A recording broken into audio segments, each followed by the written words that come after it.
Oke teman-teman semuanya, Assalamualaikum warahmatullahi wabarakatuh dan selamat pagi. Waalaikumsalam warahmatullahi wabarakatuh. Dan selamat pagi. Ya, jadi pada kesempatan kali ini kami akan menyampaikan pendapat mengenai penyusunan rencana pelaksanaan pembelajaran atau RPP.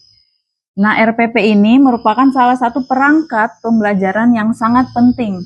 Kenapa? Karena menjadi pedoman bagi guru dalam melaksanakan proses pembelajaran di kelas secara terarah dan sistematis. Nah, di sini tujuannya yang kita capai melalui diskusi ini, kami berharap kita dapat saling berbagi pemahaman dan pengalaman terkait penyusunan RPP ini yang secara efektif, sehingga pembelajaran kita dapat berlangsung lebih bermakna, menarik, dan sesuai dengan kebutuhan peserta didik. Oke, langsung saja di sini kami sudah menyusun RPP kelompok, di mana kami dari kelompok 4 bersama rekan-rekan saya lainnya, kami akan presentasikan satu RPP yang sudah kami buat. Nah, ini dia RPP-nya. Nah, ini dia RPP-nya. Jadi di sini tuh kami menggunakan RPM ya, teman-teman, karena RPM sekarang di mana di setiap sekolah-sekolah sudah menggunakan ini. Yang dulunya mungkin disebut RPP, namun sekarang disebut RPM atau Rencana Pembelajaran Mendalam. Nah, ini nama kelompok kami dengan saya sendiri Endasri Sepdiawati bersama 3 rekan saya, Ibu Alexa, Ibu Nurjana, dan Ibu Rayana. RPP kami berisi di sini ada informasi umum, terdapat satuan pendidikan, tahun ajaran, dan salah satu bentuk topik yang akan kami bahas. Nah, di sini kami mengambil RPP-nya itu adalah rahasia tumbuhan tumbuh. Nah, di sini kami mengambil waktunya itu 2 kali pertemuan atau 6 jam pembelajaran. Ada juga yang dinamakan dimensi profil lulusan, di sini ada semuanya. Kemudian kita masuk ke tujuan. Ya, di sini ada tujuan pembelajaran. Deskripsinya kami mengambil mengidentifikasi tahapan siklus hidup tumbuhan dengan benar, menjelaskan fungsi bagian-bagian tumbuhan, dan menyelidiki faktor yang mempengaruhi pertumbuhan tumbuhan. Ya, kemudian di sini ada juga praktek pedagogisnya, kita bisa lakukan melalui media diskusi atau pembelajaran berbasis proyek. Pemanfaatan digital, jadi kita bisa menggunakan proyektor atau laptop.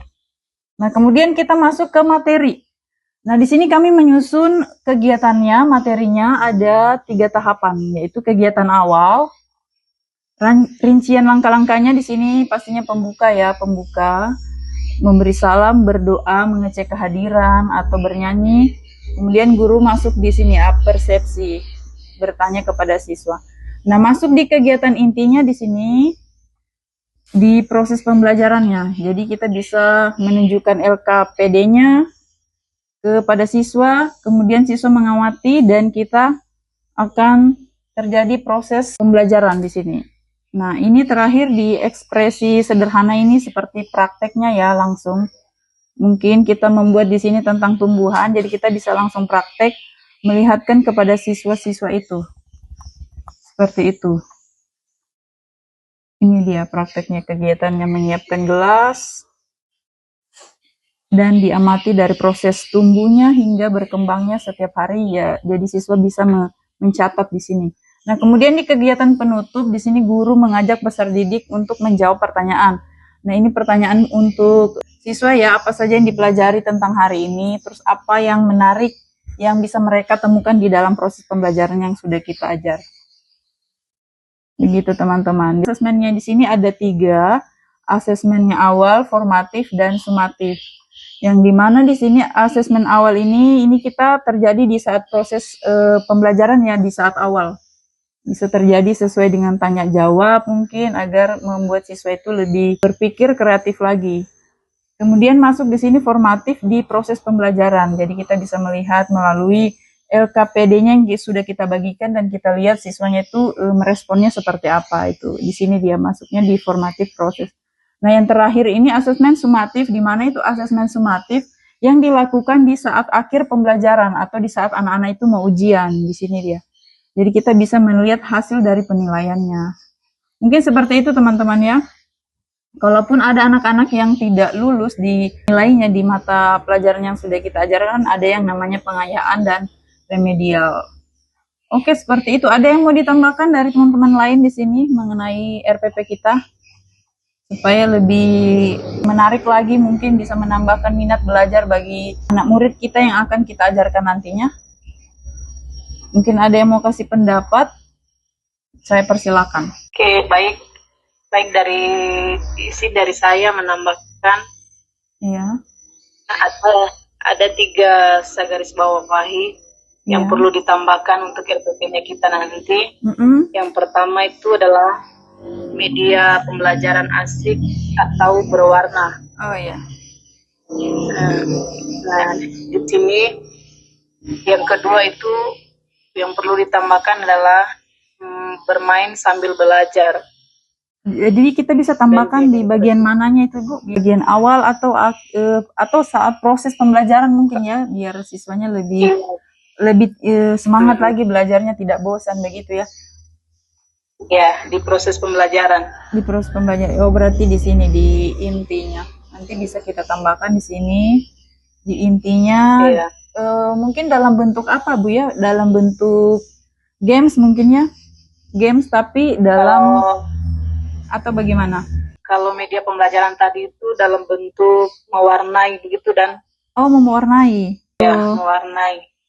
Karena anak-anak itu lebih suka yang berwarna-warna begitu dan berarti kita bisa menggunakan gambar tumbuhan seperti itu karena di sini judul kita mengenai tumbuhan, jadi kita bisa melihatkan kepada anak-anak mana itu bentuk akar, kemudian batang dan daun, mungkin seperti itu Bu ya.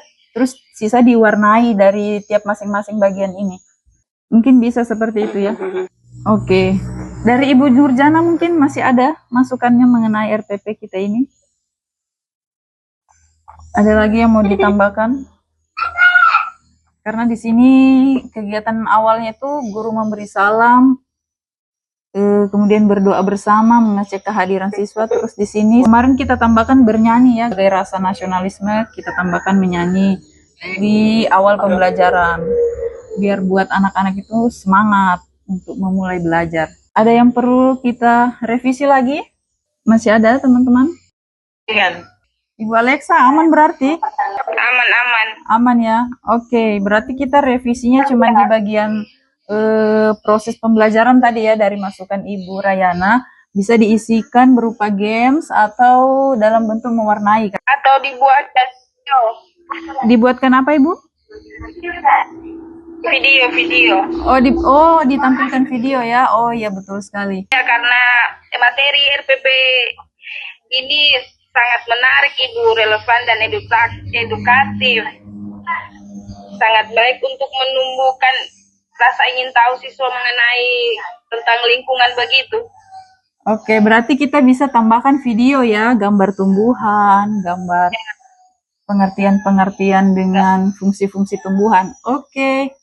Terima kasih masukannya Ibu Nurjana dan Ibu Rayana. Mungkin itu saja RPP yang sudah kita bahas hari ini, yang sudah kita revisi bersama teman-teman. Tujuannya agar proses pembelajaran kita nanti berlangsung dengan efektif, efisien dan tentunya menyenangkan.